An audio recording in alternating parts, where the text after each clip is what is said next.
Сәлеметсіздер ме оқушылар? Қазақ тілі сабағына қош келдіңдер. Сабақтың тақырыбы айға сапар. Мақсаты өтірік өлең оқу, өтірік өлең шығарып үйрену. Сегодня у нас путешествие на Луну. Будете читать небылицу, а также сами попробуйте составить. Бүгінгі сабақтың жаңа сөздермен таныс болайық. Өтірік өлең, небылица, түс, сон, тіршілік, бытие, жизнь. Келесі сұрақтарға жауап беріңдер. Ай туралы қандай аңыз немесе ертегі білесің? Айда тіршілік бар ма? Өздеріңді тексеріңдер. Ай туралы қандай аңыз немесе ертегі білесің? Ай туралы Айсұлу мен Күнсұлу ертегісін білемін. Какую легенду или сказку ты знаешь о Луне? Я знаю сказку о Айсұлу и Күнсұлу. Айда тіршілік бар ма? Айда тіршілік жоқ деп ойлаймын. Есть ли жизнь на Луне? Я думаю, что нет жизни на Луне. Азамат, балалар, мен түсімде айға ұшып барыппын. Оянған соң ай туралы өтірік өлең шығардым. Оқып берейінші. Здесь Азамат говорит о том, что ночью ему приснился сон, что он побывал на Луне. И он захотел составить небылицы. И он просит прочитать. Айда бұлақ нулар бар. Көлде жүзген қулар бар.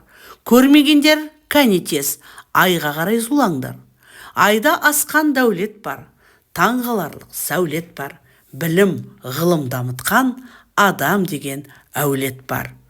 Он говорит, что на Луне есть и родники, и ручьи, что Луна богата всеми, и что есть люди, которые развивают там и науку, и знания. А чтобы увидеть это все, скорее, говорит, отправляйтесь на Луну.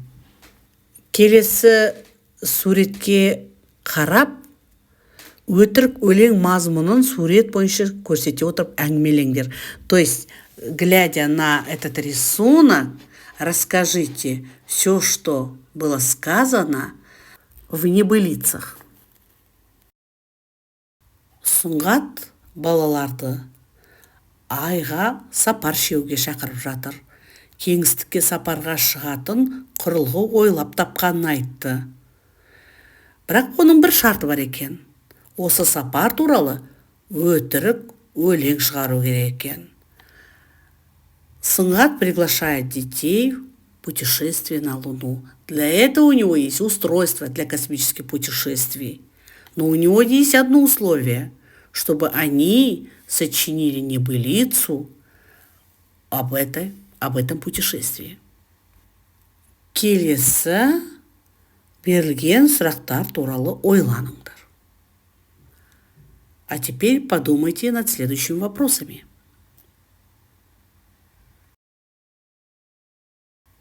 Өздеріңді тексеріңдер. Айға балалар немен барғалы жатыр? На чем собираются дети на Луну? Айға балалар кеңістікке сапарға шығатын құрылғы арқылы барғалы жатыр.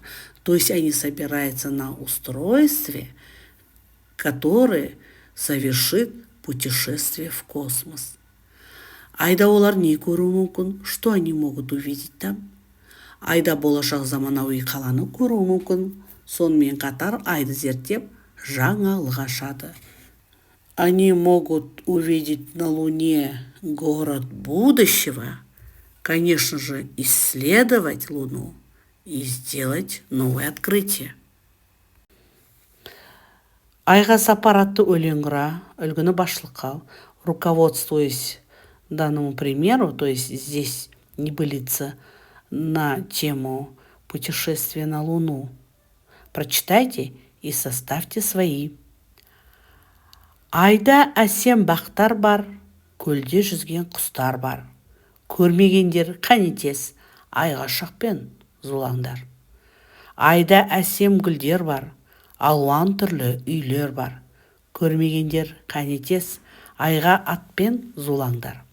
Айда үлкен таулар бар, жайнап өскен баулар бар. Білім, ғылым дамытқан Сұңғат сынды ұлдар бар. Тамаша балалар, айға сапар атты өлең құрды деген ойдамын. Олай болса, өздеріңді тексеріңдер.